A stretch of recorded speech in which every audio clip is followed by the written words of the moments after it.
راديو إيرنا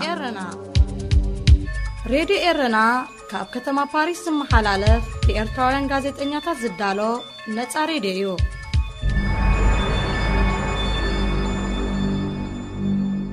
أب زلخمو سلامتنا تقبلوا زي خبركم سمعتي راديو إيرنا لومي الربع 10 لكاتيت كل تشحن 10 شعتنيو مالتا لعلي 10 دولار كوت زتا تحزي إرتراوي تغطعو أب مونغو كينيان سوماليان بسنكي واننت كل ماي تفتير زلو مسحب بزته كفتح تاوعيت قريبو إثيوبيا تسناخيلو تصنحه مهناص ليغا ميلينيوم نمقلطاف من تشاينا حدش وعلات تختم زينا بزرزر كاب مالتا لعلي 10 دولار حيزو كوت زنقله إرتراوي لعلي 3 دولار كمز تقطعه مع كان زينا مالتا تودي يفليتو حج موسى محمد نور استباله ودرب عن كلتن عامة إرتراوي ناب السودان ناب استبقسلو حقاوي فقاد كفلي أتاوي وشت مالتا زيبولو 10,500 كلتن دولار حيزو بمعرفو نفرتيك واتس أبز فتن الأوان كمز تتحزي اتمع كان زينا أبناي زحلف سومون تسابو قليسو قدايو بيت فردة تاريد ما 3,227 دولار مغطعتي كغفل تبينوه بمسرة حقي هجرات أوروبا لعلي 10 دولار حيزوم زنك أساسو جياشو نمتاو يقن موتا حقاوي فقاد كفلي وشتاو هجر يدليوم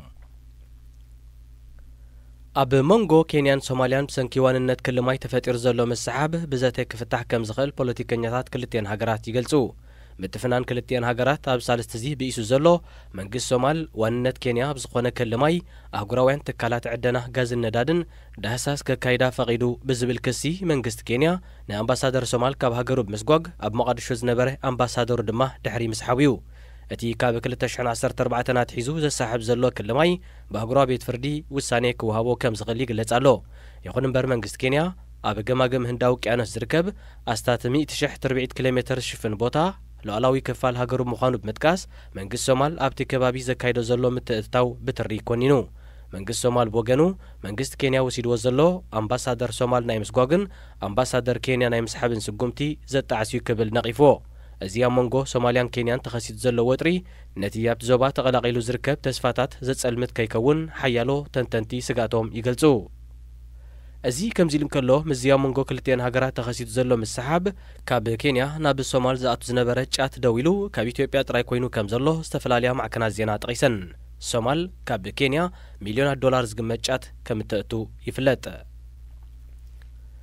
منقست إثيوبيا نهرو تسناقيلو تسنحي مهناص ليغا ميلينيوم نمقلطاف مس تشاينا حدش وعلات كم زختمه تغليزو نتديغا ناي مهناص بروجكت زونن بعل مزي إلكتريك إثيوبيا جزابو مستباله منقستاو تكال تشاينا ناي 4 مليون دولار وعل كم زغبره يتحبيرو أبا كل تشان عسران أقلقلوت كجمر تسبيت زغبرلو ديغا ميلينيوم بسنكتي أب إثيوبيا زرزلو ناي لوط مدرخ تسناقيلو يصنحو نت بروجكت ناوتيا مغرب زواسا زنبره كفل مهندسنا تهاجر ميتيك حلفتو ببلشونا تخصيصهم أب مأسرتي كم زلو يفلت بفلاي دما مس موت وانا كايدي نايت بروجكت انجينير سمنيو بقاله اتي عاب تسفاس تقبرو لديغا نابي قصيو نحيالو إثيوبياوان أشاغليو زينا أبزي فتسم راديو إيرنا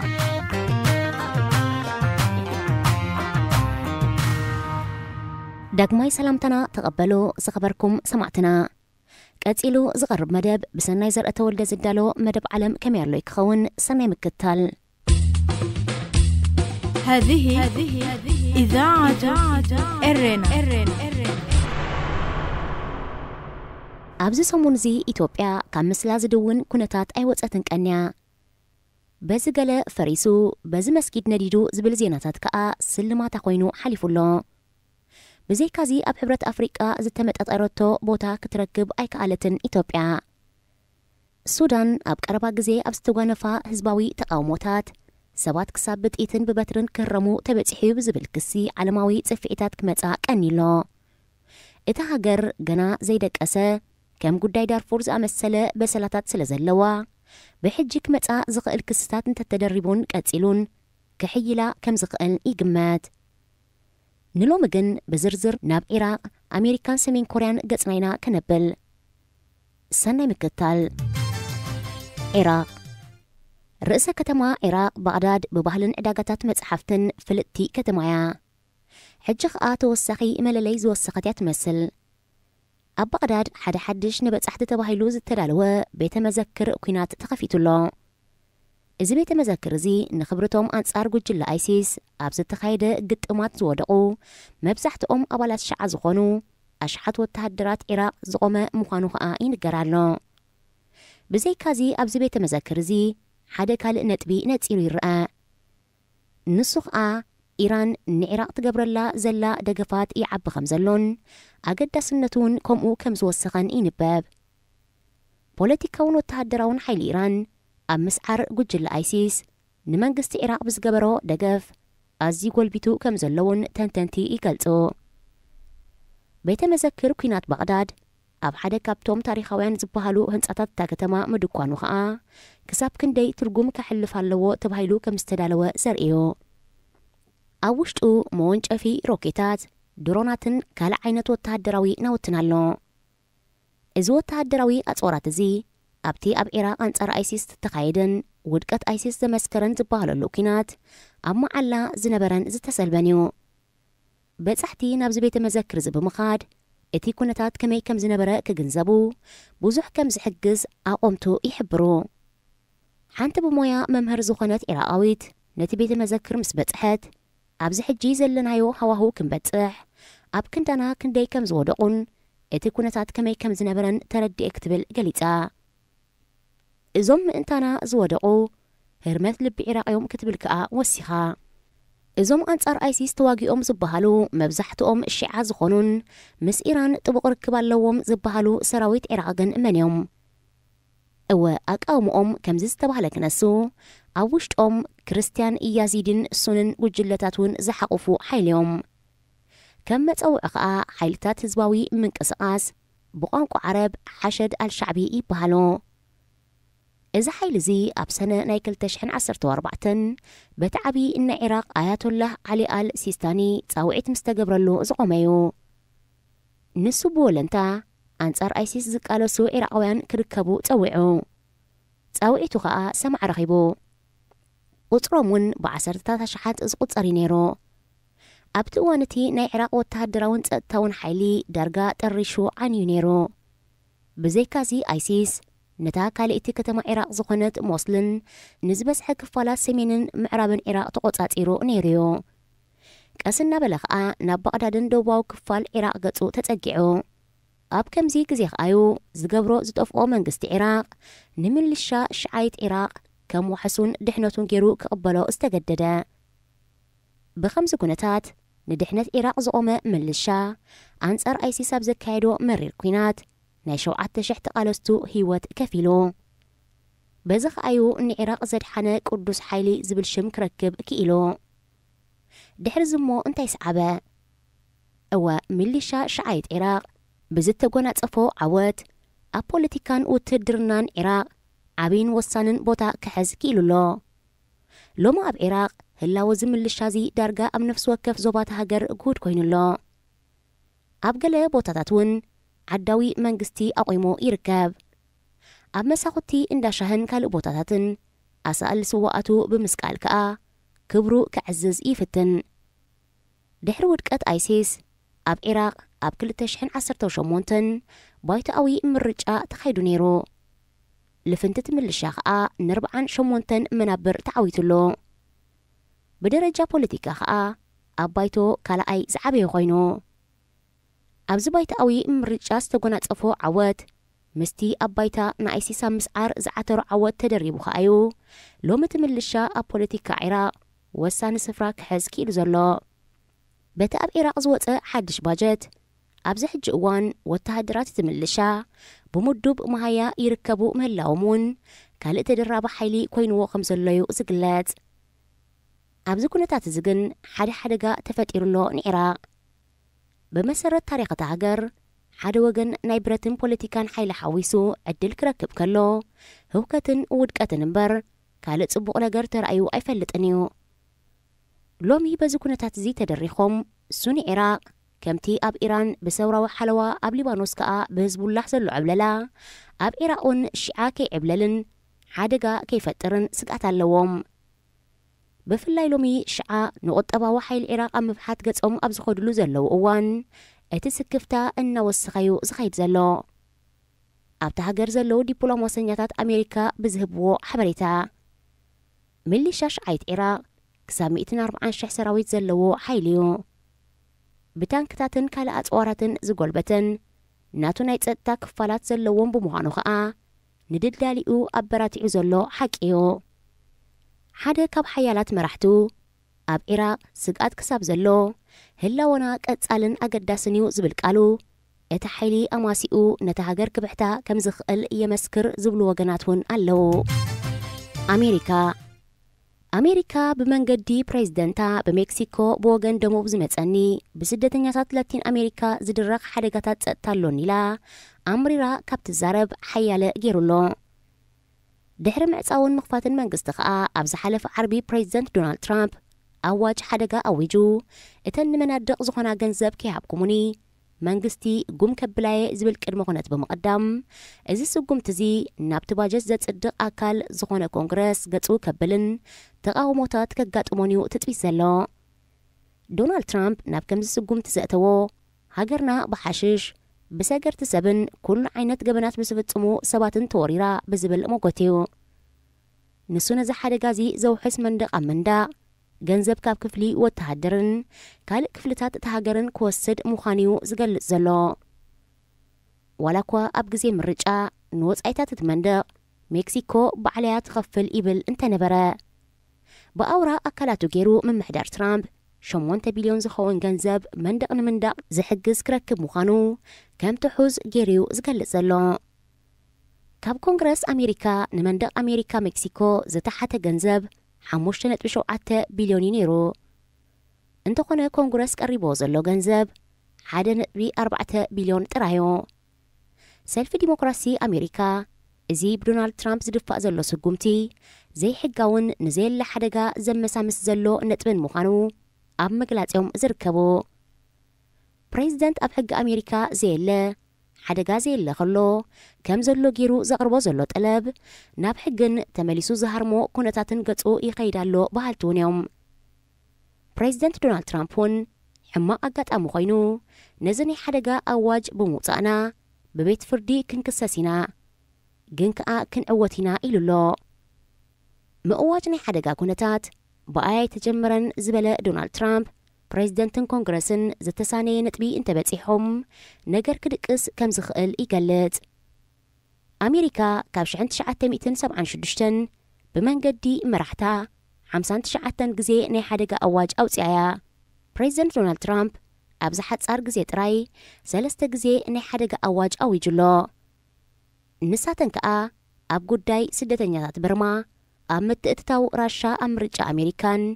መንግስቲ ኒካራጋዋ ኣንጻር ተቃውምቱ ኣብ ዝወሰዶ ስጉምትን ዝተሰረታ እየን ነይረን ሰሜን ኮርያ ንህዝባዊ ባህሊ ተቐቢላን ኣስተናጊዳን ዳርጋ ኣይትፈልጥን እያ ግዳ ሓቂ እቲ ሃገር ብፍላይ ንምዕራባዊ ባህልታት ፎቅ ክትብል እያ ጸኒሓ ኣብ ዓለም እታ ብዙሕ ዝተዓጽወት ካብ ዓለሙን ዝኾነ ጽልዋ ዘይብላ ሃገር ትበሃል እንተላውን ንሳ ሰሜን ኮርያ ንመንግስቶም ብኽፉት ዝጻረሩ ዜጋታት እቲ ሃገር ዕጭኦም ማእሰርትን ሞትን እዩ እንተኾነ ሎሚ ባህላዊ ለውጥታት ዘገም እናበለ ዝርአ ዘሎ ይመስል ኣብ ሰሜን ኮርያ ቅድሚ ሕጂ ካብ ደቡብ ኮርያ ዝፍኖ ናይ ሬድዮ ኮነ ቴሌቪዥን መደባት ምክትታል ብሕጊ ዘቐጽዒ ነይሩ መንግስቲ ብዝገብሮ ዕንቅፋታት እውን ዜጋታት ሰሜን ኮርያ ናብ ካልእ ዓለማት ብነጻ ክንቀሳቐሱ ኣይክእሉን ሎሚ ኣብ ግዜ መሪሕነት ኪም ጆን ኡን ግን ናይ ሙዚቃ ቴሌቪዥን ፊልምን ፋሽንን ሓርነትን ምትእታውን ይቀላቀለሎ ክኢላታት ፖለቲካ እዚ ነገራት እዚ ሰሜን ኮርያ ናብ ለውጢ ገጻት ኸይድ ከም ዘላ ዘርኢ ገይሮም ክትርጉምዎ ይስምዑ በዚ ናይ ሕጂ ስጉምታት እቲ ሃገር ፈለማ ምስ ደቡብ ኮርያ ቀሲላ ከዓ ምስ ሙሉእ ዓለም ዘስምራ መንገድታት ክትከይድ እውን ተስፋ ተነቢሩሎ ኣብ ፋብሪካታት ጫማ ሰሜን ኮርያ ዝተኣታቶ ዘሎ ቅድታት ከዓ ካልእ ተደራቢ ተስፋ ዝህብ ነጥቢ ኮይኑ ይርአ እንተኾነ ነገራት ዳርጋ ከም ዘለዎም ዘርእዩ ሓቅታት ኣይተሰኣኑን ዘለዉ ሰባት ብዛዕባ እቲ ኣብ ሃገሮም ዝመጽእ ዘሎ ለውጥታት ከመስግኑ ከለዉ ሳላ መራሒና ኪም ጆን ኡን ዝብል ዘይፍቶ ሓረግ ይድርቡ ምህላዎም ሰሜን ኮርያ ካብ ገሃነባዊ መንገዳ ከም ዝወፀት ዘርእዮ ቴሌቪዥን ሰሜን ኮርያውን በሳእል ኡን አምዝቅባብያ ዘላ ሬድዮ ኤረና